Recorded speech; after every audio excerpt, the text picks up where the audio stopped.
Ce patriarche qui, grâce à lui, dans sa grande vision, a compris que le combat de demain passera par la communication. Il a accepté Afrimédia au Cameroun et grâce à Afrimédia, aujourd'hui, nous avons cet instrument de pouvoir déconstruire, de pouvoir attraper en flagrant délit certains délinquants chefs d'État, certains vendeurs d'illusions.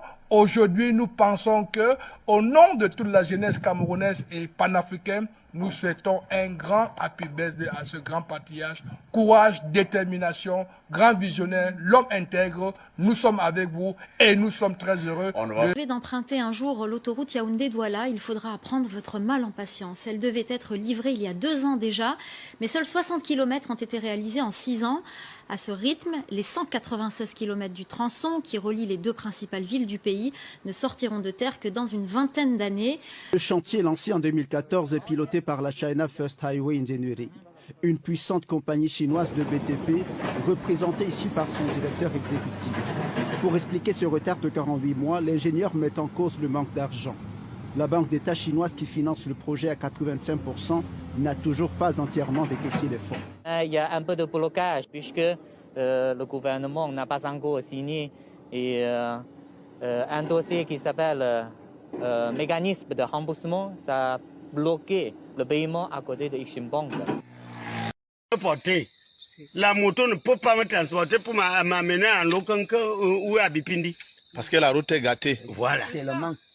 Moi, je le dis. Avec tous les bourbiers là. Hein? Ça, c'est le dernier. Regarde ce danger qu'on a. 2 jours. Sa Majesté, qu'est-ce que vous attendez des élites? On dit que ne parlez pas.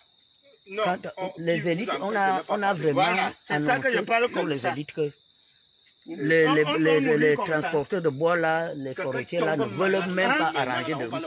Et puis ils nous ont dit que non, on a tout donné, on nous dérange. C'est dangereux.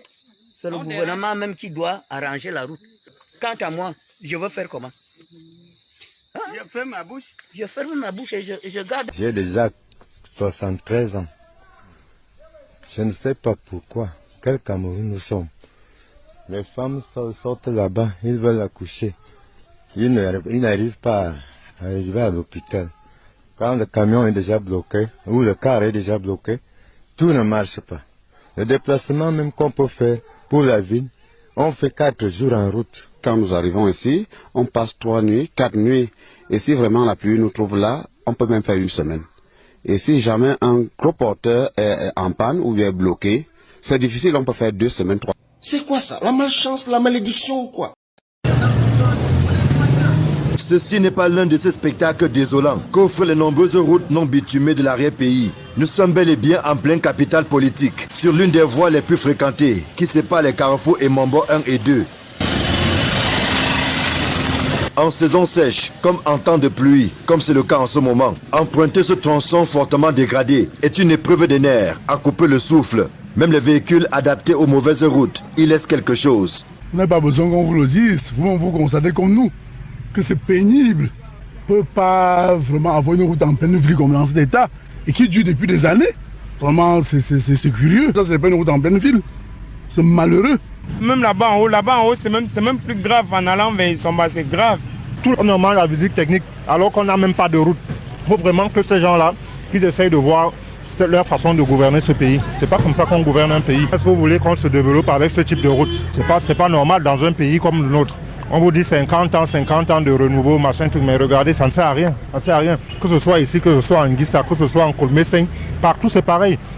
Est un habitant du quartier. Il est témoin du désagrément que ce mauvais état des routes cause aux usagers. Il y a les besquineurs qui tombent ici avec les femmes tous les jours là. Hein? Dans les eaux sales là. Vous voyez, non? Regardez le gros creux là. Les bus de transport calent ici tous les jours.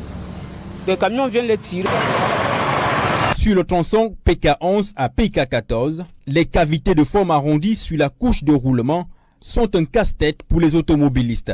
Ils sont contraints d'augmenter les frais de transport au regard des pannes qui endommagent les véhicules.